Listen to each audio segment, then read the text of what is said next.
नमस्कार बच्चों, मैं सतीश उपाध्याय आज फिर से आप लोगों के लिए एक वीडियो लेके आया हूं। जैसा कि आप लोगों को पता होगा कि पिछली वीडियो में हमने क्लास 12 फिजिक्स का इंट्रोडक्शन दिया था कि मतलब बुक के बारे में, बुक में क्या क्या चीज़ों को आप लोगों को किन किन चैप्टर्स को पढ़ना है, तो इंट्रोडक्शन हो गया था। अब हम चैप्टर से स्टार्ट करते हैं, ठीक है। तो फिजिक्स का हम पहला भाग स्टार्ट करते हैं, ठीक है। देखिए पहला भाग क्या है बेटा, इलेक्ट्रोमैग्नेटिज्म, ठीक है, विद्युत चुंबकत्व। तो इसकी जो पहली इकाई है जिनको हम बोलते हैं इलेक्ट्रोस्टैटिक्स, तो इलेक्ट्रोस्टैटिक्स का बेटा जो पहला चैप्टर है वो आपका है electric charge and electric field, विद्युत आवेश एवं विद्युत क्षेत्र। तो इसको हम चर्चा करते हैं, ठीक है। स्टार्टिंग से बिल्कुल बेसिक से शुरू करते हैं। तो देखिए सबसे पहले हम देखते हैं आवेश के बारे में। देखिए बेटा सबसे पहले हम क्या देखेंगे, आवेश के बारे में। आवेश का इंग्लिश होता है चार्ज, ठीक है। अब जैसे चार्ज का मतलब है, थोड़ा आप लोग जैसे जानते होंगे, कभी कभी आप लोग मोबाइल को चार्ज करते होंगे, है ना। तो जब आप मोबाइल को चार्ज करते हैं तो आप कहते हैं मैं फोन अपना चार्ज पे लगाने जा रहा हूं। तो एक्चुअली में हिंदी में वो होता है कि आप अपने फोन को आवेशित करने जा रहे हैं, ठीक है। तो देखिए हम चार्ज के बारे में पढ़ते हैं, अर्थात आवेश के बारे में पढ़ते हैं। तो सबसे पहले देखेंगे आवेश होता क्या है। तो बेटा ध्यान दीजिए, जो आवेश आपका होता है यह किसी वस्तु का मूलभूत गुण होता है। जैसा कि हमने पिछले वीडियो में भी आप लोगों को बताया था कि आवेश किसी वस्तु का मूलभूत गुण होता है। मूलभूत गुण का मतलब जैसे द्रव्यमान, जैसे हम बात करें द्रव्यमान की, तो बेटा ये जो द्रव्यमान है ये किसी वस्तु का मूलभूत गुण है। जैसे कहने का मतलब कोई भी ऑब्जेक्ट हो, जैसे आपका मार्कर है, तो इस मार्कर का जो द्रव्यमान है ये इसका मूलभूत गुण है। तो ठीक इसी प्रकार से जो आपका आवेश है ये भी क्या है, मूलभूत गुण है।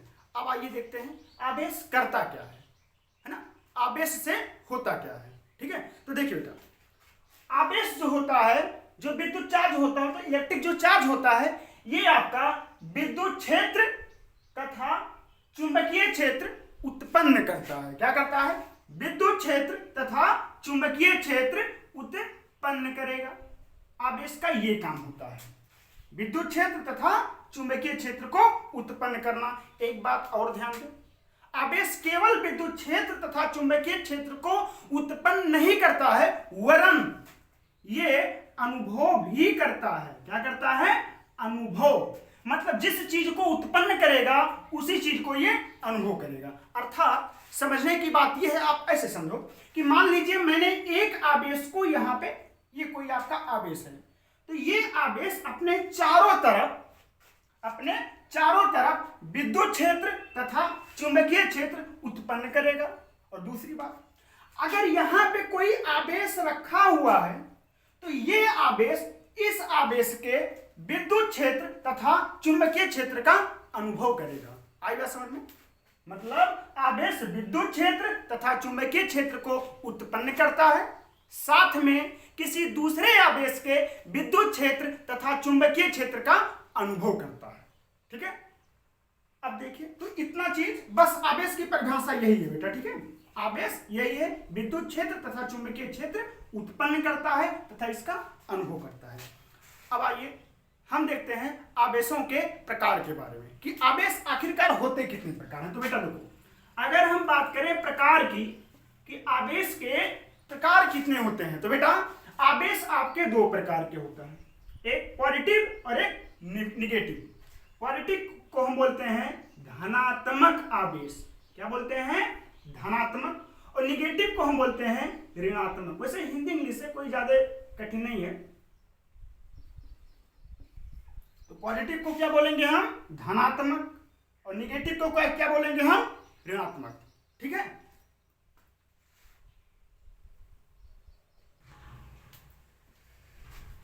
आइए देखिए अब हम आप लोगों को बताते हैं आवेश की संकल्पना, कि जो आपका आवेश होता है इसकी हम कल्पना कहां से करते हैं, आखिर आवेश आता कहां से, ठीक है। तो इसको समझने के लिए हमने एक छोटा सा एग्जांपल ले रखा है। देखिए बेटा, एक हम एग्जांपल लिए हैं पोटेशियम का और एक एग्जांपल लिए हम क्लोरीन का। ये दोनों मिल करके बनाते हैं पोटेशियम क्लोराइड KCl। यहाँ लिख देता हूं मैं, ये दोनों मिलकर बनाएंगे आपका KCl। है ना, केमिस्ट्री आप पढ़े होंगे तो इतना आइडिया आप लोगों को होगा। अब आइए देखते हैं। देखिए बेटा, ये जो आपका पोटेशियम होता है इसका एटॉमिक नंबर होता है 19, मतलब इसमें इलेक्ट्रॉनों की संख्या 19 है और प्रोटॉनों की संख्या भी कितनी होगी 19। जैसा कि आप जानते होंगे जितने इलेक्ट्रॉनों की संख्या उतनी इसमें क्या होती है, प्रोटॉनों की संख्या। तो इलेक्ट्रॉन 19 है और प्रोटॉन भी कितना है, 19 है। जब हम करते हैं इसका इलेक्ट्रॉनिक विन्यास तो बेटा ये आता है 2 8 8 1। तो कहने का मतलब ये है इसके बाहरी कक्षक में कितने इलेक्ट्रॉन हैं, 1 इलेक्ट्रॉन। जबकि होता यह है कि कोई भी परमाणु रहेगा वो अपनी अस्थायी अवस्था में रहने का प्रयास करता है, अर्थात उसके बाहरी कोश में 8 इलेक्ट्रॉन होने चाहिए। तो देखिए 8 इलेक्ट्रॉन होने के लिए ये क्या करेगा, 1 इलेक्ट्रॉन किसी को दे देगा। तो जब ये 1 इलेक्ट्रॉन किसी को दे देगा मतलब पोटेशियम जब 1 इलेक्ट्रॉन त्याग कर देगा तो इसमें इलेक्ट्रॉनों की संख्या बचेगी 18, क्योंकि पहले 19 थी अब बचेगी 18। और प्रोटॉनों की संख्या पे कोई प्रभाव नहीं पड़ रहा है, तो प्रोटॉन पहले थे 19 और अब भी कितने बचेंगे, 19 बचेंगे। तो अब इन दोनों में देखें कौन ज्यादा। तो अब देखते हैं इलेक्ट्रॉनों की संख्या 18 है और प्रोटॉनों की संख्या 19 है। तो इन दोनों में ज्यादा क्या है, प्रोटॉन।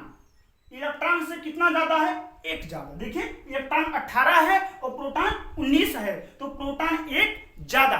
इसीलिए हम K पर प्लस लगा देते हैं और प्लस 1 इलेक्ट्रॉन को बाहर निकाल देते हैं। ठीक इसी प्रकार से आप क्लोरीन का देखो तो क्लोरीन का परमाणु क्रमांक होता है 17, अर्थात इसमें इलेक्ट्रॉनों की संख्या होती है 17 और प्रोटॉनों की संख्या होती है 17। जब हम इसका विन्यास करते हैं, इलेक्ट्रॉनिक विन्यास करते हैं, तो बेटा ये आता है 2 8 7। क्या होता है, 2 8 7। अब इसको भी अगर जो हमें चाहेंगे कि इसके भी बाहरी कक्षक में कम से कम 8 इलेक्ट्रॉन हो जाए, तो इसके लिए क्या करना पड़ेगा, इसको 1 इलेक्ट्रॉन किसी से लेना पड़ेगा। और जब ये 1 इलेक्ट्रॉन किसी से लेगा तब इसमें इलेक्ट्रॉनों की संख्या हो जाएगी 18 और प्रोटॉनों की संख्या रहेगी पहली वाली 17। अब देखिए इन दोनों में कौन ज्यादा, इलेक्ट्रॉन ज्यादा या प्रोटॉन ज्यादा। तो आप देखेंगे इसमें इलेक्ट्रॉन ज्यादा और कितना ज्यादा, 1 ज्यादा। इसीलिए हम क्लोरीन पर -1 लगाते हैं। तो यही जो माइनस यहां पर 1 लगा है और यहां पे जो आपका प्लस लगा है, यही क्या है, आवेश है ना। मतलब आप देखेंगे अगर जो यहां पर ये आपका आवेशित हो रहा है, मतलब पोटेशियम आपका आवेशित हो रहा है, क्लोरीन भी आपका आवेशित हो रहा है। तो इन दोनों के आवेश आने के लिए बेटा जो उत्तरदायी कारक है वो आपका है इलेक्ट्रॉन है ना। आप देख रहे होंगे इसमें प्रोटॉन का कोई प्रभाव ही नहीं पड़ रहा है। प्रोटॉन जो पहले था, इसमें प्रोटॉन पहले 19 था और इसमें प्रोटॉन पहले 17 था। दोनों में बाद की क्रिया के बाद में भी प्रोटॉनों की संख्या कितनी है, सेम है, बस बदल क्या रही है, इलेक्ट्रॉनों की संख्या, है ना। तो आवेश की जो संकल्पना है यानी आवेश की जो परिकल्पना है वो हम किसके आधार पे देते हैं, इलेक्ट्रॉन के आधार पे। किसके आधार पर, इलेक्ट्रॉन के आधार पर। ध्यान देना बच्चा, आवेश की संकल्पना हम लोग इलेक्ट्रॉन के आधार पर देते हैं, ना कि प्रोटॉन के आधार पर। ठीक है, तो यहां पर लिख देते हैं इलेक्ट्रॉन के आधार पर, इलेक्ट्रॉन के आधार, इलेक्ट्रॉन के आधार पर। ठीक है, आवेश की संकल्पना हम इलेक्ट्रॉन के आधार पर देते हैं। एक चीज और भाई, कोई आपसे पूछ भी सकता है कि आखिर आवेश की जो संकल्पना है वो केवल इलेक्ट्रॉन के आधार पर ही दी जाती है, प्रोटॉन के आधार पर क्यों नहीं। तो देखिए इसके पीछे केवल बस 2 रीजन है। ठीक है, ध्यान दीजिए आप, जब आप लोग रसायन विज्ञान पढ़ते हैं तो उसमें देखते होंगे ऐसे आपका कोई परमाणु होता है, ठीक है, बीच में कोई आपका नाभिक होता है, नाभिक में आपका होता है प्रोटॉन और इसके बाहर क्या होते हैं, आपके इलेक्ट्रॉन होते हैं। तो इलेक्ट्रॉन क्या होता है, बाहर होता है। तो इलेक्ट्रॉन को यहां से निकालना और इसमें इलेक्ट्रॉन को डालना ये आसान होता है। ठीक है, ये क्या होता है, आसान होता है। दूसरी चीज, जो आपके प्रोटॉन होते हैं, मतलब प्रोटॉन और प्रोटॉन नाभिक में क्या रहेंगे, प्रोटॉन प्रोटॉन। तो जो नाभिक में प्रोटॉन और प्रोटॉन रहेंगे इनके बीच में आपका प्रबल नाभिकीय बल होता है। क्या होता है, नाभिकीय बल, इनके बीच में होता है आपका प्रबल नाभिकीय बल होता है, जिसके कारण ये एक दूसरे से बंधे हुए होते हैं और बाहर नहीं निकल पाते हैं। दूसरी चीज, जो आपका प्रोटॉन का द्रव्यमान है, ठीक है, प्रोटॉन का द्रव्यमान नहीं लिखा, एमपी मास ऑफ प्रोटॉन, ये जो प्रोटॉन का जो द्रव्यमान है ये आपका इलेक्ट्रॉन के द्रव्यमान का 1837 गुना होता है। कितना गुना होता है? 1837 गुना। कहने का मतलब ये है कि इलेक्ट्रॉन आपका हल्का होता है और प्रोटॉन आपका उससे भारी होता है। मतलब प्रोटॉन जो है इलेक्ट्रॉन का 1837 गुना भारी होता है।